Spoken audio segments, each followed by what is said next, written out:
Bonjour à tous. À nouveau une bonne année pour ceux qui n'ont pas vu. Putain, j'ai des lunettes qui traînent. Je me demande bien à quoi ça pouvait servir. Je, oui, je souhaite à nouveau une bonne année à ceux qui n'ont pas vu, par exemple, ma précédente vidéo. J'ai une pensée ce soir très profonde suite à des interventions que j'étais en train de regarder sur Internet sur le dernier discours de Macron. Alors, j'ai une expérience particulière puisque j'ai travaillé pour des entreprises avec des cadres qui étaient tous dans exactement le même état d'esprit qu'Emmanuel Macron. J'ai donc arrêté cette activité, l'activité de service aux entreprises, suite à une succession, en fin de compte, d'expériences, 3 expériences dans 3 entreprises différentes, avec cet esprit narcisse, c'est avec cet ego surpuissant qui était là, qui était présent lors des réunions avec tes collaborateurs, jusqu'à ton patron. C'est un peu comme une micro-société, c'est-à-dire que notre société, il y a la politique, qui sont un peu les cadres, et puis tu aurais les ouvriers, le reste de la population. Et ce côté extrêmement méprisant que peut avoir M. Macron, je l'ai connu en entreprise, où on volait, par exemple, les salariés. C'est tout un état d'esprit, en fait, hein. Et quand j'ai quitté cette activité, après 3 expériences, la dernière qui a été la plus violente, puisque là, on volait les primes de transport, par exemple. Au restaurant, ça rigolait du mépris qu'ils pouvaient avoir pour les ouvriers. On avait, durant cette expérience de plusieurs mois, des soulèvements au niveau des chantiers. Et on était vraiment dans le climat, le même climat qu'aujourd'hui. Et ce qui est extraordinaire pour moi, ça je voulais le partager avec vous, c'est que je quitte ce climat, je quitte cette ambiance, je quitte ce raisonnement, je décide de travailler dans les services à la personne où je suis passé de cadre donc à ouvrier, puisque je fais du jardinage, du bricolage, j'aide à maintenir les personnes à domicile, mais je gagne mieux ma vie et en termes de qualité c'est complètement différent. Quand je dis je gagne mieux, je ne fais pas le même salaire, puisqu'il faudrait que je fasse un certain nombre d'heures. J'ai choisi de faire beaucoup d'heures à autre chose, sans parler du processus que j'ai vécu, mais j'ai quitté un climat. Et à cette époque où je quitte le climat, c'est la fin de Sarkozy, qui est, lui, plus âgé, plus expérimenté, beaucoup plus séducteur, qui rebondit beaucoup plus, qui est beaucoup plus insaisissable, qui est moins transparent, même si ça se voit, hein. On a M. Hollande qui arrive ensuite, qui va pas bien non plus, hein. Puis là, il y a l'arrivée d'Emmanuel Macron. Et là, j'ai à nouveau le sentiment maintenant de ne plus pouvoir échapper à ce climat que j'ai connu dans les 3 dernières entreprises, dont la pire a été la dernière. Parce que, je dis la pire parce que on était dans une très grande incompétence, en plus des problématiques narcissiques, d'être coupé des autres, grande incompétence et grande malhonnêteté. Ça a été l'une des entreprises les pires. Celle d'avant, c'était pas trop, ça allait un peu mieux qu'une encore précédente, mais peu importe. C'est vraiment là Castaner par exemple. Castaner qui dit qu'ils veulent nuire. C'est exactement le débat qu'avaient les cadres vis-à-vis des salariés dès qu'il y avait quelqu'un qui se soulevait un petit peu parce qu'il n'y avait pas le matériel, il n'y avait pas les produits, parce que une partie des cadres servait de fusible. Il y avait une ambiance. Et là, je retrouve la même ambiance, ce qui veut dire que j'ai échappé au quotidien de cette entreprise dans laquelle j'avais des responsabilités en plus. Vous savez qu'après, quand tu vois par exemple des ministres démissionner, c'est aussi ce que je voyais dans ces entreprises, des cadres qui démissionnaient. C'est un groupe, par exemple, dans lequel j'ai travaillé, qui a racheté une partie d'un autre groupe, puisqu'il s'agit de toujours aller vers des entreprises de plus en plus importantes, où ça devient ingérable cette histoire, pour le narcissisme d'un dirigeant à la tête qui veut avoir la plus grande entreprise que les autres, hein, enfin bon, bref, il rachète la partie d'un autre groupe. Et tous les cadres de ce groupe, quasiment, tous les directeurs d'agence vont tous démissionner au moment de l'achat parce qu'ils connaissaient très bien cette entreprise qui a d'ailleurs changé de nom tellement les années qu'elle a passées sous un nom n'a fait que drainer en fait une réputation catastrophique. Et là, j'ai l'impression, donc, je voulais partager ça avec vous, j'ai le sentiment d'être à nouveau prisonnier, d'être à nouveau dans le quotidien du climat que pouvait générer cet état d'esprit. Et je vois ce qu'il y avait de pire qui pouvait se présenter, c'est Emmanuel Macron, et qui garde toujours cette même posture, cette même distance, ce même côté théâtral des discours qui ne sont même pas spontanés, qui sont des discours qui sont lus, ils ne sont absolument pas habités. Et c'est toujours garder ma posture, ma grandeur. Les problèmes ne vont absolument pas s'arranger. Ça veut dire qu'on voit maintenant la France entrer et vivre la même expérience que moi. Et ça, c'est extraordinaire. Parce que cette expérience a participé forcément à mon éveil. Il faut œuvrer, il faut avoir des expériences différentes. Et souvent, les caricatures qu'on peut avoir au pouvoir ne sont pas suffisamment des caricatures pour se rendre compte de l'aspect catastrophique de ce qui peut se passer en arrière-plan derrière cette politique. Des décennies d'incompétence, de manipulation médiatique, beaucoup de choses qui nous restent encore à découvrir, qui existaient dans les entreprises dans lesquelles je travaillais. Ce qui fait que cette expérience que j'ai vécue m'a énormément déjà éveillé, m'a effrayé. Mais tu te dis, j'aurais jamais pu transposer les choses et transférer de la politique à l'entreprise. Et ce sont exactement les mêmes. C'est un peu ce climat le climat d'entreprise dans lequel maintenant nous baignons, qui n'est plus une république, mais qui veulent eux transformer en une sorte de start-up, de dîner d'affaires, de soirée matu vu, soirée cocaïne presque. Hein. J'ai envie de parler de cocaïne dans cette histoire tellement ça va loin. Donc je voulais parler d'une éventuelle fin, parce que c'est cette expérience que l'on va vivre avec Emmanuel Macron. Je pense que ça va nécessiter maintenant, pour qu'il y ait à nouveau un dialogue, complètement autre chose. Il ne peut plus y avoir de véritable confiance, de véritable dialogue, quand, certes, on avait des manipulateurs, des one-man shows, là, des acteurs qui n'étaient pas trop mal encore acceptés de vivre dans la pauvreté, dans les difficultés, mais qu'en plus tu te fais insulter, puis rabaisser d'une force mais exceptionnelle par ce personnage qui est un gamin, qui est un enfant, qui est en plus, parce qu'on parle de marionnettes, parce qu'on nous parle d'organisation en arrière-plan, certes, il ne faudrait pas que le mouvement des Gilets jaunes serve les intérêts des États-Unis, par exemple, en tout cas des anglo-saxons, avec tout ce qui a été fait pendant des décennies, et qui avait été d'ailleurs soulevé par François Mitterrand, mais je crois qu'il n'y aura pas de réconciliation possible. Je me demande si c'est pas la fin. Donc la fin des personnes qui sont d'un autre monde, qui sont séparées de nous par des problématiques d'ego, des failles narcissiques, par des désirs de briller plutôt que d'éclairer. Et on sent ce passage, cette petite avancée, parce qu'on va vivre cette expérience maintenant tous ensemble. Ce n'est plus l'expérience qu'on peut vivre individuellement les uns et les autres, parce que depuis des années, j'explique que par exemple, les jeunes vont être dégoûtés par notre modèle économique qui vise à les épuiser, où j'expliquais des choses toutes simples, comme les personnes qui relevaient les compteurs avant passaient, discutaient. Maintenant, ce sont des entreprises, les types, ils ont des mouchards sur leur voiture, ils ont des appareils, un mouchard, ils doivent faire un nombre de compteurs hyper rapide. Après, bien sûr, l'arrivée de Linky qui ira, après les avoir vampirisés, les foutre dehors, parce qu'on n'aura plus besoin d'eux. On voit ces entreprises qui vident nos jeunes, qui les dégoûtent du travail, des déclarations dans des périodes de difficulté où on traite les chômeurs de feignants. Et là, on arrive vraiment dans ce que j'ai connu. Et ça, je voulais le partager avec vous parce que je l'ai connu dans 3 entreprises. Et jamais j'aurais...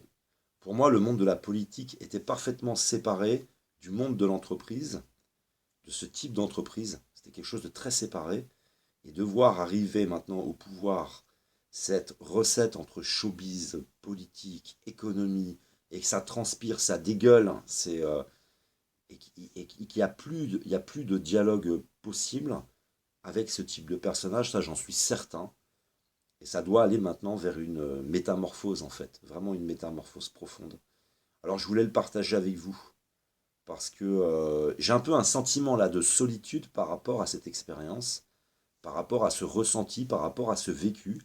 Et du coup, je vais un petit peu sortir de cette solitude, puisque on va passer maintenant par une période de difficulté, parce que ils sont suicidaires. Parce que vous voyez bien que M. Castaner est prêt à tout. Euh, Jusqu'à donner une grosse prime à la police, parce qu'il faut les motiver, il ne faut surtout pas qu'ils nous lâchent à ce moment-là. Tu vois, la police qui pendant tellement d'années, a été méprisée, a perdu son amour-propre, elle accepte cette prime, hein, elle va continuer à accepter, alors combien de temps? Et tu vois qu'on va rentrer donc dans le dur. Tu vois que plutôt que de, de, de la part d'un président, par exemple, ce qui n'est pas possible, hein, ayant vécu le processus d'individuation, par exemple, cette remise en question et la profondeur de cette remise en question, je l'avais expliqué avec, par exemple, les 12 travaux d'Hercule avec Luc Biget. Ton processus, il va s'arrêter si tu as des problèmes narcissiques. Tu es bloqué. Il est bloqué. Ce qui veut dire que il restera dans l'ego. Il faudra qu'il garde cette même posture. Il ne peut pas maintenant dissoudre lui son ego. Donc, on va entrer dans une période de dissolution, de métamorphose de la société, une période de déliquescence. Ça fait des années que je vous en parle. Mais je le répète aussi, certaines personnes, eux, vont rester statiques. Ils ne vont pas vivre cette métamorphose. Et Emmanuel Macron, je pense, fait partie de ces personnes-là, parce que c'est bouleversant. Donc, on est dans une période de, de, de, de, de cassure, en fin de compte, avec ce type de personnage. Et on aura besoin maintenant d'autre chose. Ce que va-t-il se passer là, à la suite, je n'en sais rien. Il y a des scénarios possibles, parce que je l'ai expliqué, en dehors du fait que les gilets jaunes, ça ne serve pas les intérêts américains, il y aura de toute façon dans les signaux, il y a le social, les gilets jaunes, il y a l'environnement, le climat, il y aura l'économie, un signal puissant de l'économie qui est elle aussi laissée à la merci de ces prédateurs, de ces personnes incompétentes, etc.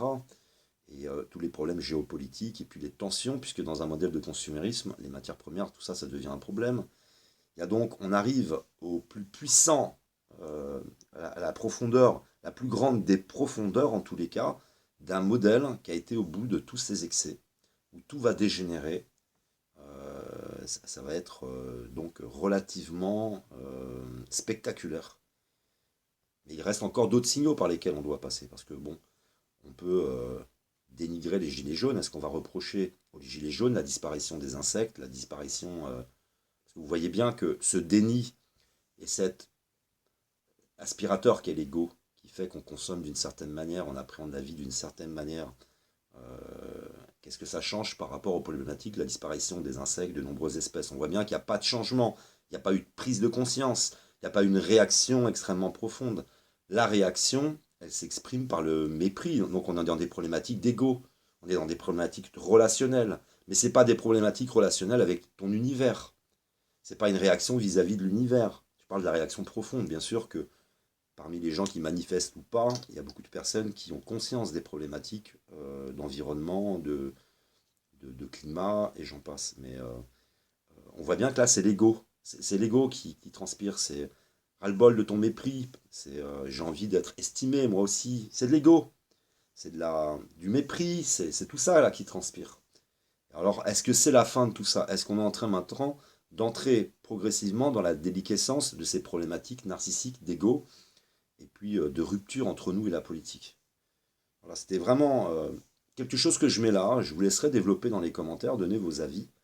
Mais ayant vécu cette problématique en entreprise, c'est très étrange parce que quand j'ai décidé de rester dans un environnement naturel, j'ai pas tout décidé, mais tu te sens préservé. Tu te dis maintenant, ça va être terminé. Et quand là, je vois arriver au pouvoir ce que exactement, avec exactitude, j'ai connu en entreprise, ça te fait un effet, parce que là, tu peux plus échapper.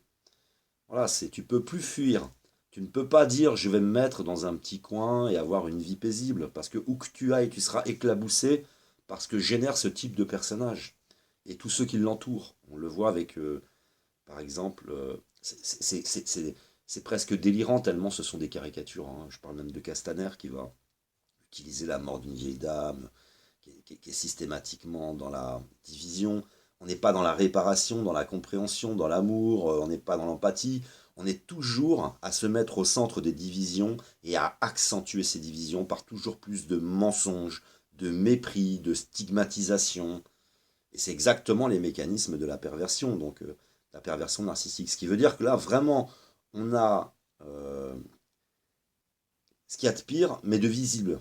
Parce que Nicolas Sarkozy, qui est un paranoïaque et qui a des problèmes narcissiques aussi, laissait, de par sa façon de communiquer, toujours un sentiment rassurant de leader charismatique. Mais lui, Emmanuel Macron ne dégage pas ça, quoi. On voit bien que c'est trop théâtral, c'est trop fragile. La personne, elle est trop jeune. La personne, elle ne sait pas se positionner. Elle ne sait même pas rattraper les choses. Et elle ne sait même pas se choisir un coupable et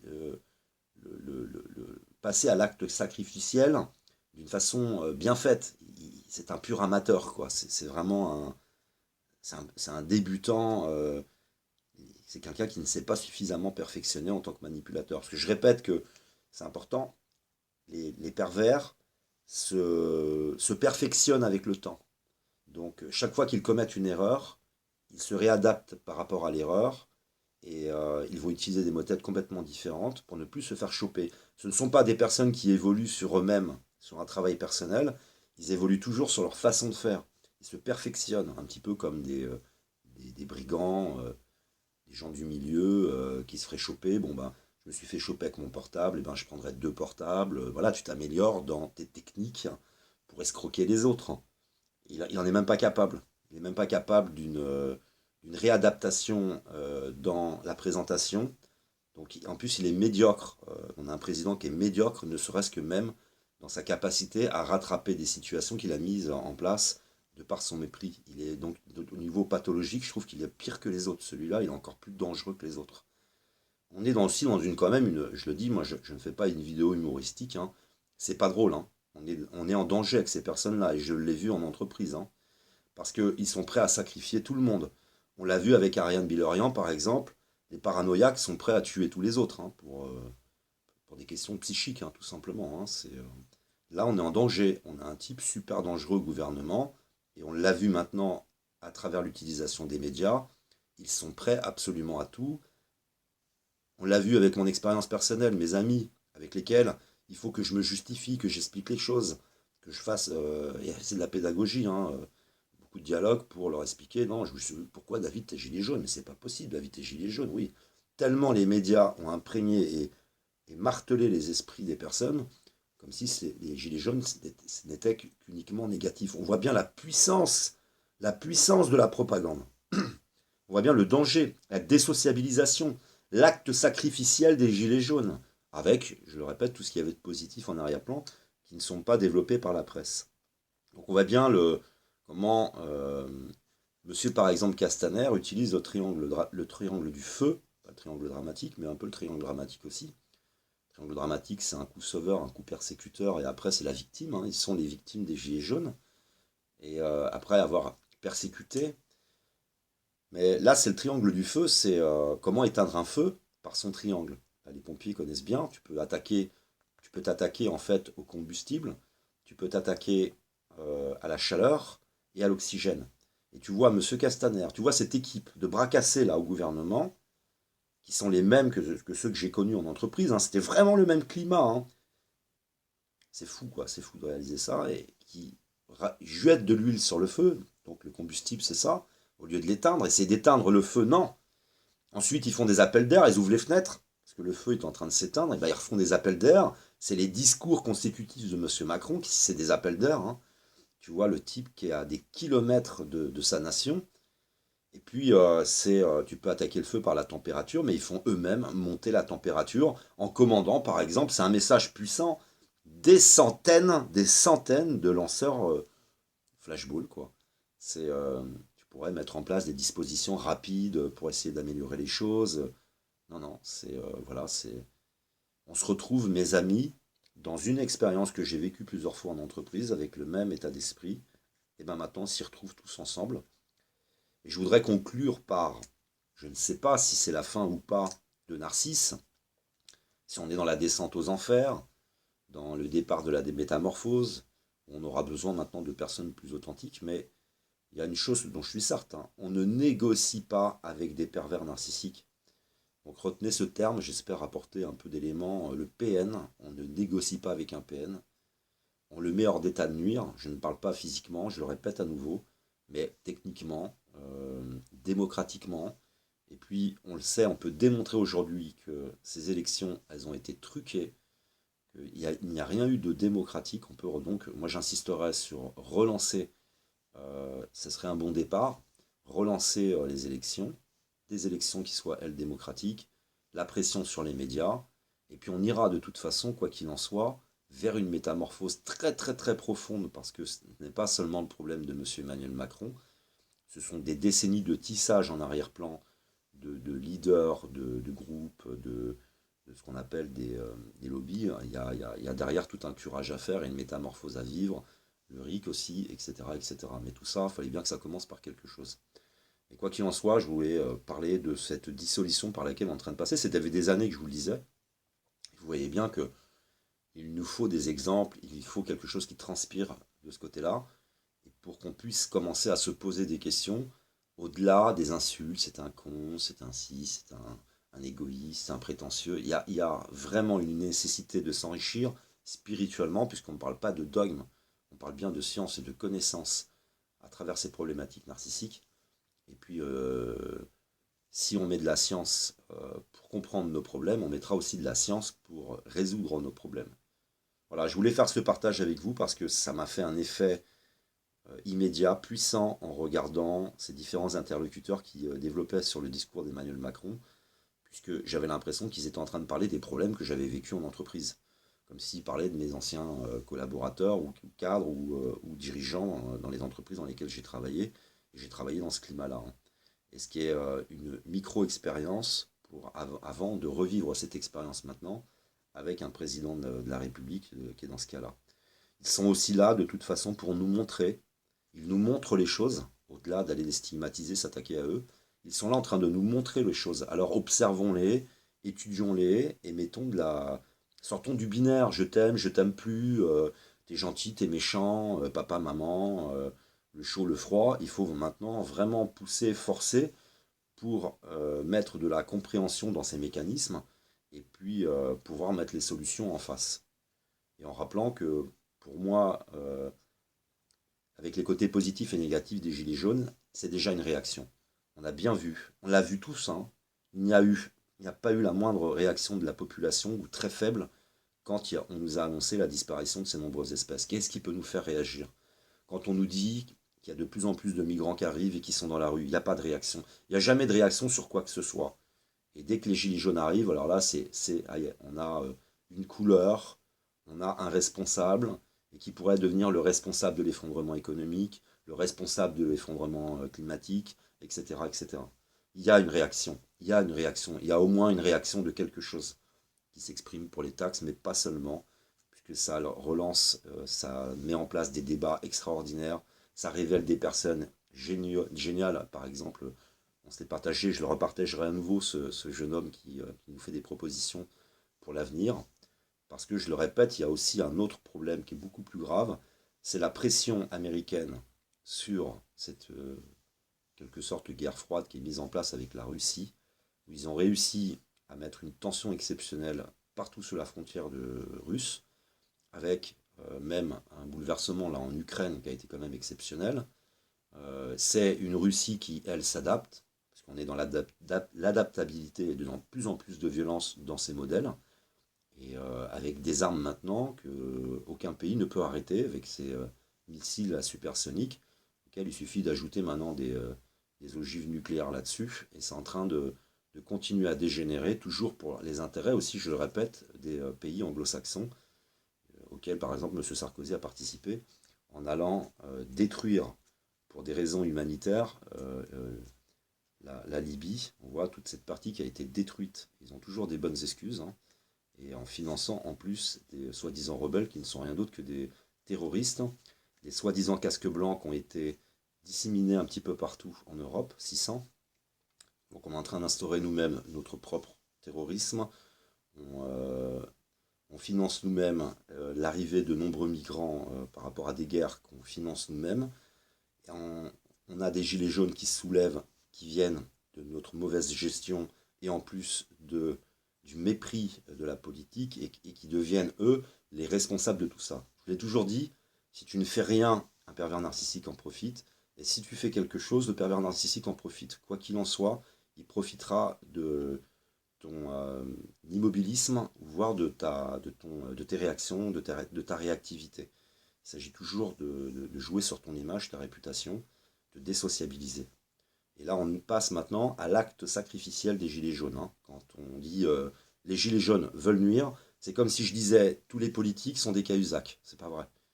Il y a donc une violence qui est propre, c'est celle de la politique, c'est la violence parce que c'est des discours, on utilise les médias, on est propre, on peut détruire des pays, on peut créer des coups d'État partout, on peut être générateur comme M. Sarkozy de millions de victimes, c'est propre.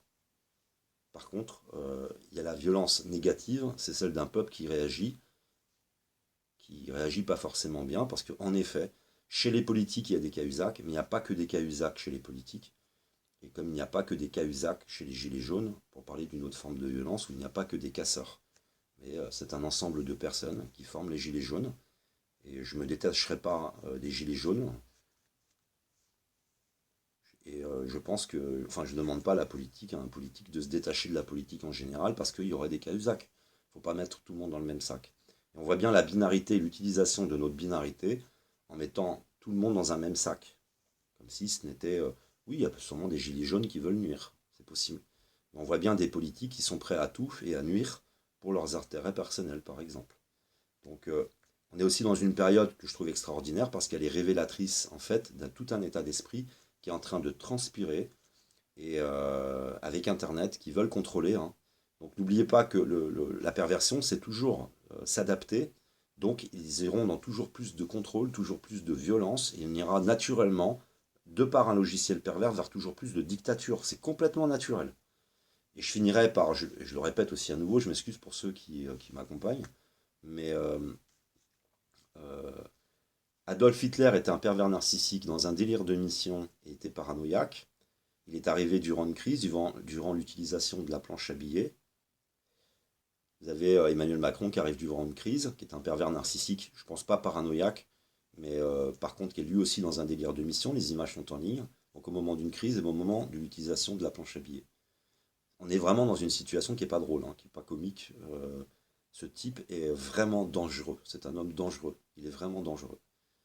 De par ses problématiques et son logiciel, quoi. Hein. C'est quelqu'un de dangereux, quoi. Voilà, je vous remercie de m'avoir écouté, je vous aime, que l'amour, l'art et l'autre soient avec vous.